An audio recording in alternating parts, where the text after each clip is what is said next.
The views, thoughts, and opinions expressed during this or any broadcast belong solely to our guests or our hosts. These broadcasts do not represent or reflect the views of their employers, sponsors, or affiliated organizations.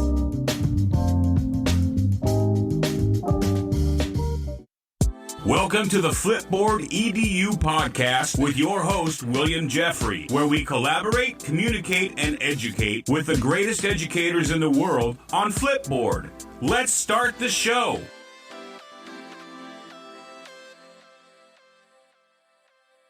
Welcome back, Flipboard fam. This is your favorite coach, Coach Jeffery, and I have two amazing guests here today. I have Roberta Bento and Tais Bento, all the way from Brazil. I want to welcome you to the show. Thank you. We are so happy to be here with you. Yes. Hi, guys. So happy to be here, straight from Brazil. Yes. Okay, so let's tell our listening audience a little bit about yourselves. Okay, we are mother and daughter. We are educators, and we are specialists in the school and family relationship. And our whole work on education has its basis on our life history. I was a child the first school said, no, we don't want you here because I had the brain palsy when I was born. And so the first school, my parents tried to enroll me, said they didn't want me there because I wouldn't be able to learn and I would cause them troubles. So I was so lucky that despite my parents were very simple people, like they hadn't gone to school for long. My father was a bricklayer, but they have decided that they would focus on my potential and not on my disability. So they went to another school and asked for an opportunity for me to be a student as any other child. And my parents and the school partnered, and they decided that they would make me believe that I was as capable as any other child. And that was what made it possible for me to overcome all the challenges I faced. So I decided when I was still very young that whatever I went through my life, I would have this mission of giving back to school the opportunity I had. So I graduated in language arts and I have post-graduation in marketing and human resource.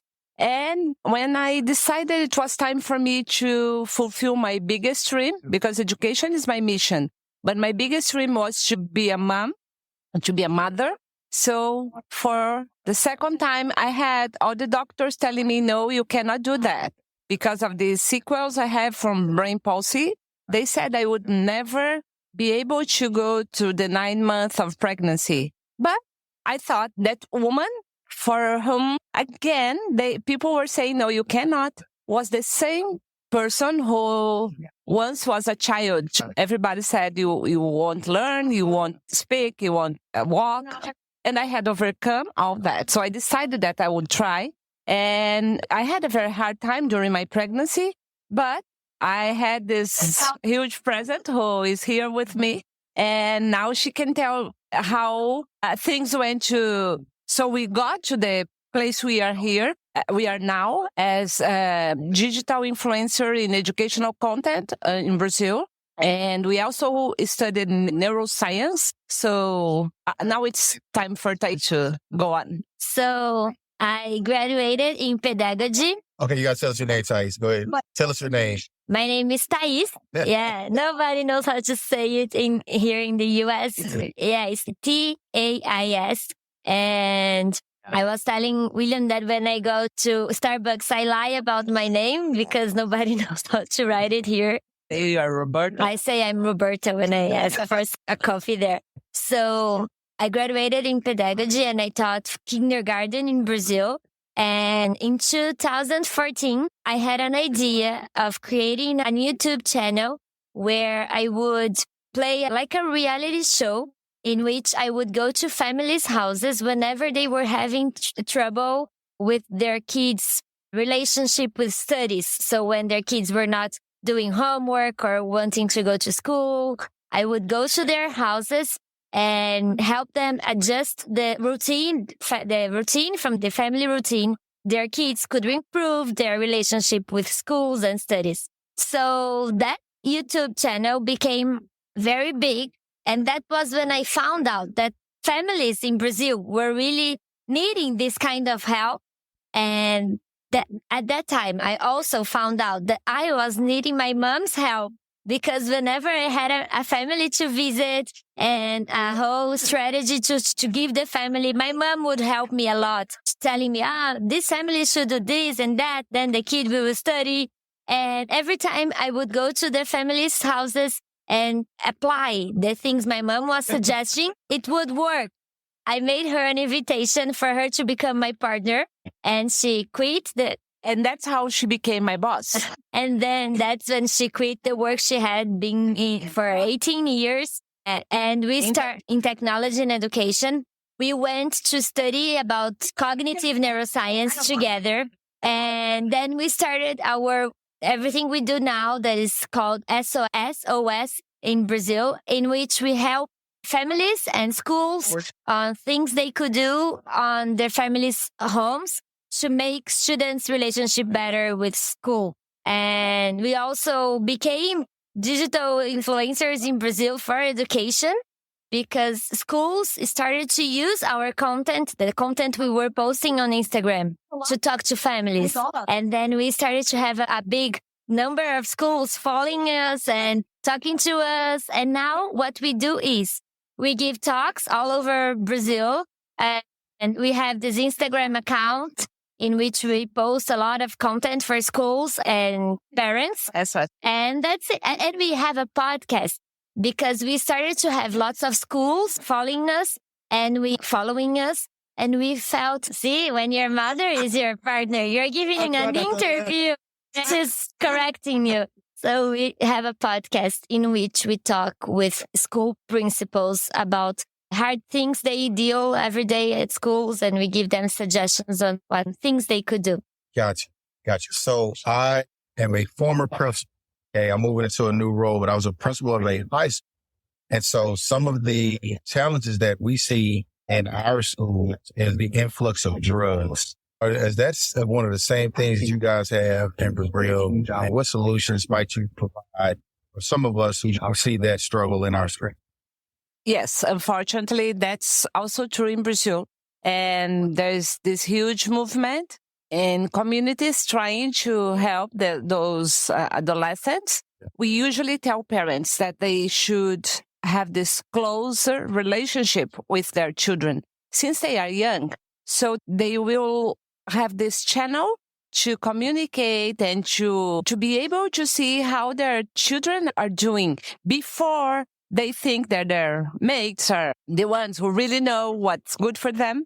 But if they lose this period when their children are still small, it's very hard to connect with their teenager when they already think that adults don't know anything about life, that their friends are the ones who really know what they are supposed to do. Yeah. And what we tell parents is that they should go where their children are. So they should listen to the same music. They should watch and learn about their heroes that usually are YouTubers.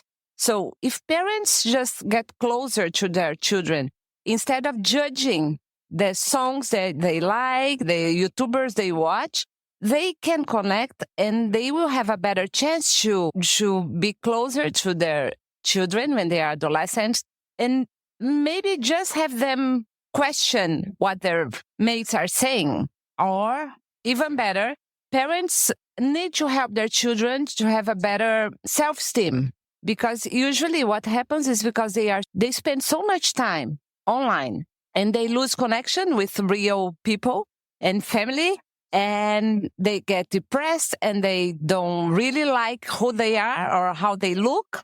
And I get this from my father, because since I was very small, he used to tell me that I was different and I needed help. I still need help to climb stairs or I cannot run. And sometimes I would fall. It still happens. I have to be very careful and look ahead before I walk. My father used to say that if anybody laughs at you, this person has a problem, not you.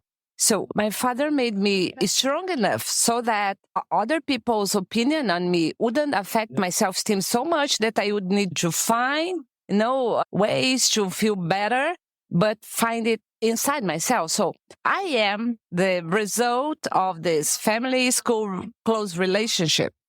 So I know that it's possible, although it's a challenge, especially nowadays when they are influenced by people parents don't know. Because in the past we had our neighbors and whatever our parents watched or read, and nowadays parents usually don't know who are influencing their children. That's why it's so important for them to be close together. And it doesn't matter if they work hard all day long, because I used to work a lot and to travel a lot all over the world when Tais was still a child. But the time I had with her, I was really with her. And that's when we built this very close relationship we have until nowadays.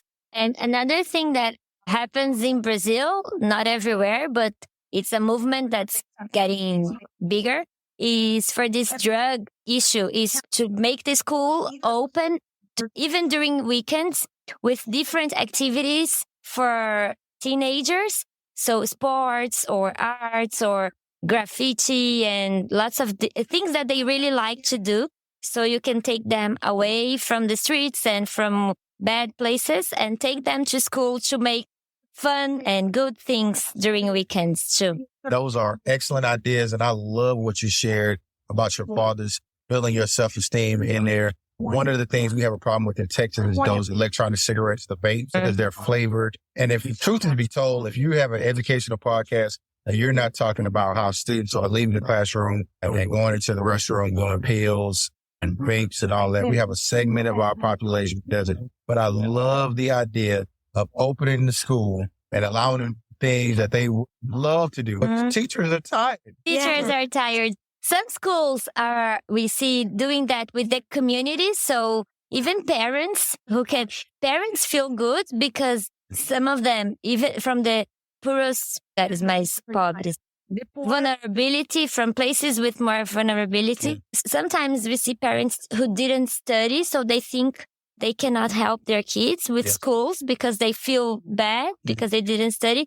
But when they realize that something that they know how to do, how do you say that thing when you bordar, knit or paint or anything else that they know how to do, that they could help their school, their kids' school, that make them feel good too. So you can get all the community involved in this. You don't need to leave it all for the teachers because they are very tired. Yes. And also we have learned in neuroscience that those children really need, in adolescents, they need authentic praise. Yeah. Thank you. We have to help each other. So they need authentic praise. That means that they know when they are praised for something that they really did. So if you create opportunities for them to do something that they feel useful and participating, and then you just tell them, oh, wow, I'm so proud of your effort. And if you think that teachers are so tired, but we can ask students for help in simple situations where they didn't even think they could be helpful. Yeah. And that would make them feel better about themselves and closer to the teacher. And that would help them have this better self-esteem so they can fight this search for reward and for their brain to feel good all the time, and then learn how to face this some times of the day or the month when they don't feel at their best, but they learn how to search for things that they can do to overcome those periods. But they need self-esteem because they compare themselves all the time, even to situations that are not real, but they are there on the screen, so seem real. And that's it. So instead of just telling them, turn this off, so you have, because parents usually just tell them, you have to turn the screen off, you have to do something else. But children don't really know what to do if they turn it off, if they disconnect. Yeah. So telling stories about parents' childhood and playing games. Word games. Yeah. Y'all play word games? Yeah. Y'all play word games? Yes. Yeah, playing board games, and that will help those students to feel better about themselves and to learn to deal with real time that's No, it's slower than time on the screen. Yes. And and we also tell parents that the screen should not be part of any meal. Even if their children feel sad or complain, they should say, okay, but this is our time together. And the most they share these meal times together, the more they help their children to balance the time they live, they look at each other's eyes. And to develop the skills they will need to use for a relationship with a friend or for a relationship with studies and everything. Yes. That is sage wisdom right there. Another thing that I'm really proud about is that the commonalities that we face and both cultures, because parents struggle in schools here in America, the relationship, especially poverty. And also too, some of our impoverished students are the ones who are in the bathrooms trying to self-medicate, trying to deal through different things. And I really love how y'all broke that down. The cure simply is the relationship between the parent and the student and the school. And I love that. I love that. That is a great mindset. And it's so simple. It just should be, we should just go ahead and knock it out the door. It's just, we don't move that way. What are you ladies, excuse me, what are you getting out of ISTE? What are you looking forward to sharing your mission, your story with here at ISTE? One thing that we like a lot about ISTE energy and bigness, I don't know, the hugeness, is because we all from education field, we feel like everybody feels like education doesn't get the value that it deserves.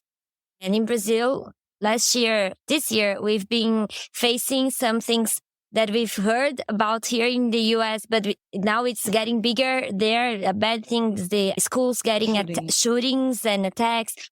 And that gets lots of TV shows and media and everything. And people were starting to get afraid of going to schools. And whenever we see an opportunity to have education valued and to show educators how it can be good, how many people are thinking about ways to get it better, solutions. So whenever we have this opportunity to show educators that there is a way, everybody's trying to find a way, we can do it together. I think ISTE brings this hugeness of education in a positive way. That's difficult to find in other places. And also in Brazil, we were the country that the schools stayed closed for longer. We had schools closed for 2 years during the pandemic. So now there's this huge gap because many public schools didn't have a chance to have classes at all because most of them don't have computers or internet connection at home. So that was really chaos. And so there's this gap teachers have to work on. And there is this worry of parents, is my child going to... Caught up. Yeah. And we know that technology is the resource we have, so we can have whatever each child is at their learning process. If we have technology, we can serve each one wherever they are, and they can go from there to where they should be if they had been going to school. So we also love this idea of having so many people talking about technology into the classroom, not just dreaming of something that one day will be possible to do, but here we really find solutions and practical suggestions, and everything we see is based on school needs, not on the company idea of what it should be. So we also want to show people in Brazil, both educators, families, and also companies who serve schools, whatever we find here. And most of the times, we see some solutions here that we have seen in Brazil, and it's so nice when they say, okay, you see this here, like this presentation we have just seen, there are companies in Brazil that are preparing like LMS systems to help teachers. Yeah. But sometimes Brazilians don't think that's good enough because do you think it's good enough? So whenever we see something like yesterday, it happened, we were at the Expo Hall. Yeah, Expo Hall, and we saw something there. We said, you know what, schools in Brazil, you have this company in Brazil who offers you this solution, and you can pay in reais. That's our currency. To buy $1, we have to have 5 reais. So it's a lot. Yeah. Yeah. And there are also things we find here that we didn't see there. Then it's also either inspiration for Brazil, or we connect companies from here, from the US, to companies in Brazil. And we have done that many times. And then they have this company translating and adapting this technology to Brazilian schools.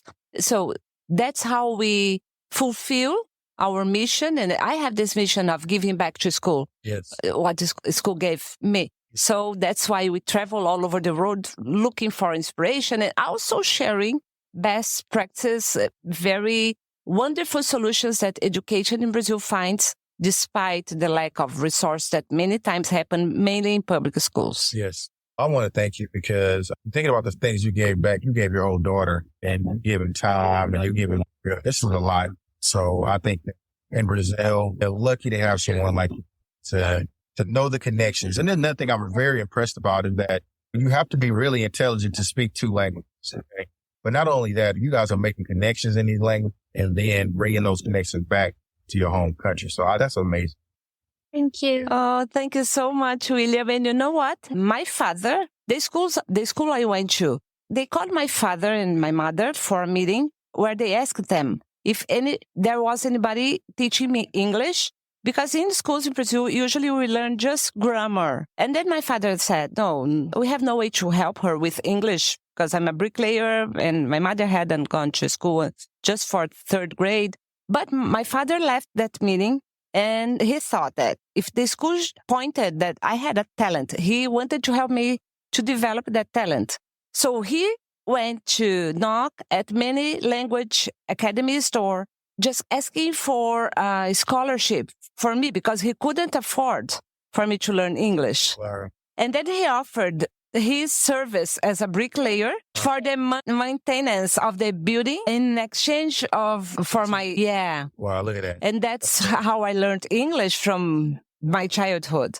And then because it was so important for me, I wanted Tais to learn, and then I became an English teacher. Yeah. And then I knew that was important. So since Tais was still a child, she started studying English. So I also thank my father for that. Yes, that's an amazing story. So where can our listening audience find you all at? The best place to find us is on Instagram. Our Instagram account is SOS Educação. I'll spell it. EDUCAO. It's education. It's education in Portuguese, so it's SOS Education that. Yeah. Yes. Okay. And that's the only place? You're on Twitter? We are on Facebook, on LinkedIn, on TikTok, everywhere, SOS, YouTube, Educação. Okay, gotcha. Yeah. And so before I leave, we're both got an amazing honor. We're ISTE ambassadors. Yes. What ambassador thing have you done? Have you ladies done? Well, lots of ambassadors. We've been talking about ISTE for like months. And in Brazil, we have this mission to let people know what ISTE is, the importance of ISTE for education. We are making funny videos and content videos and answering questions from people that people sent us on Instagram. And what else? And we have been in meetings, special meetings here during ISTE. And then we get to know some resources that are available and also what the plans are for the future. Like yesterday when we heard from Richard and Joseph. And there's something wonderful too, because we had this meet and greet with not the guest, the elementary. Yes, with James. Yeah, it was wonderful. And today with Ellie Ward. Yeah. I should be here. It was now. We just right before here. Yeah. And that's wonderful because they are famous in Brazil. And because we took a picture with them and then we had the Brazilian flag. So we have many school families and school directors and teachers, everybody commenting and just answering the posts and asking questions. So we got their attention too because we posted that photo. So it makes all sense. Connectors. So that's really it's very good to know you. And I hope that we get a chance to stay in contact. Yeah. And you are invited to go to Brazil And we are going to visit some schools together. I love Brazil. Yeah, it's a lifelong dream to get there. I would love to be there. And if I get there, I'm going to call you the ladies. Yes, for sure. Even before you go. Because we make connections, there are some events in Brazil we are part of. So maybe you could be invited to speak in an event. And then you have all your expenses covered. I have just had an idea. Have you thought what I thought? I have goosebumps. Okay, we'll work on that. Yeah, y'all work on it. Okay, ladies, thank you. Thank you. Sure, appreciate it. Thank you. Welcome back, Flipboard fam. This is your favorite coach, Coach Jeffery. And I am excited to be an ISTE ambassador for 2023. ISTE is the world's leading organization dedicated to improving the teaching and learning of educators and students through the use of technology. As an ambassador, I will have the opportunity to share my passion for technology with educators from around the world. I will also have the opportunity to learn from other educators like yourself and collaborate on innovative projects. I am confident that this experience will help me become a better educator and make a positive impact on the lives of my own students. I would like to send a huge congratulations to the other ISTE ambassadors, Tais and Roberta Bento, the E-twins, Mario and Alberto, Jorge Valenzuela, Jason Trin, Martha Boniarno, Nate Lyons, Matt Miller, and Dr. Jennifer Miller. So like we always do at this time, let's collaborate, communicate, and educate with the best educators in the world right here on Flipboard EDU Podcast. Flipboard fam, thanks for sticking with me on this episode. I want to thank Tais and Roberta Bento for speaking with us about education in Brazil and ISTE Live 23.